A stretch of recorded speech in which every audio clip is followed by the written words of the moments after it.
start putting a book together, or start writing this will be a book. I'm going to read you the first 2.5 pages. Now I'm going to read you actually the first page. First 2.5. Yeah, so I'll read this first. This is one. This is score 1. It's not the first one I wrote.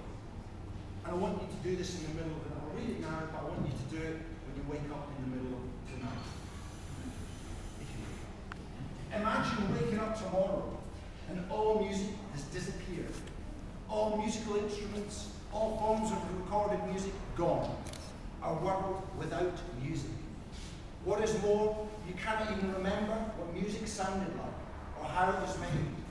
You can only remember that it had existed, that it had been important to you and your civilization, and you long to hear it once more.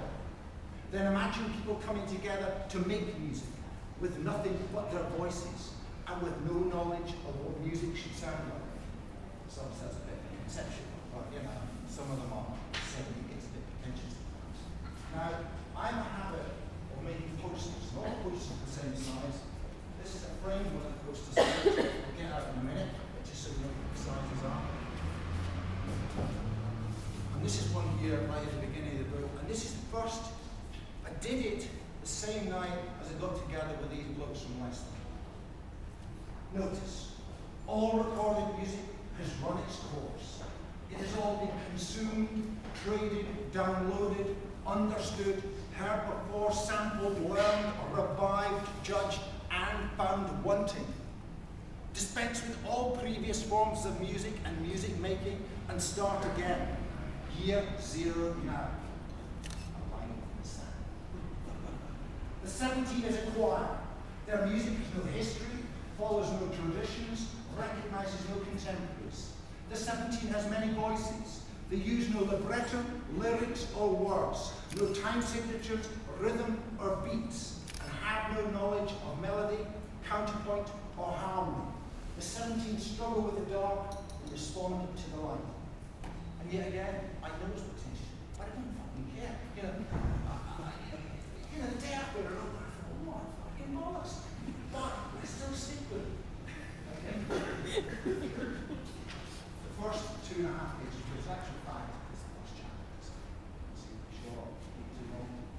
Book coming on, 9th of March 2006. I can feel a book coming on. You know, like when you get the first inclinations, you might need a shit. I had my suspicions that this book coming on might be happening.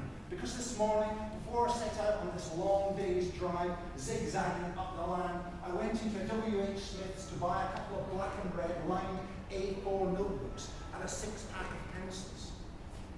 The book will be about a choir that has existed inside my head for almost a score of years. About how the voices of this choir torment and inflame my imagination. How they provide my internal soundscapes with some of the most beautiful and terrifying music I have ever heard. And how over these past few months I've been dragging this choir out of my head and into some sort of shared reality. And with the grace of God, I will continue this dragging out over the coming months and years. The choir is called the 17. It will also be about standing at the end of an era where all the recorded music that has ever meant anything to you or me or anybody else is speeding its way to irrelevance. The whole canon of recorded music that has been stockpiled over these past 110 years is going rotten, rapidly losing any meaning of anything except historians and those who want to exploit our weakness or nostalgia. The very urge to make recorded music is a redundant and creative dead end, not even an interesting option, fit only for the makers of advertising jingles, ringtones, and motion picture soundtracks. The sheer availability and ubiquity of recorded music will inspire forward-looking music makers to explore different ways of creating music, away from something that can be captured on a CD, downloaded from the internet, consumed on an MP3 player. And the very making of recorded music will seem an entirely two-dimensional 20th century aspiration to the creative music makers of the next few decades. They will want to make music that celebrates time, place, occasion, There may be those that want to keep the craft of recording music alive, but we will think of them in the same way as we now think of those who work with bygone art forms, irrelevant in tomorrow's world. I can't wait to hear the music that is being made in 100 years from now. These notions keep me awake at night with excitement.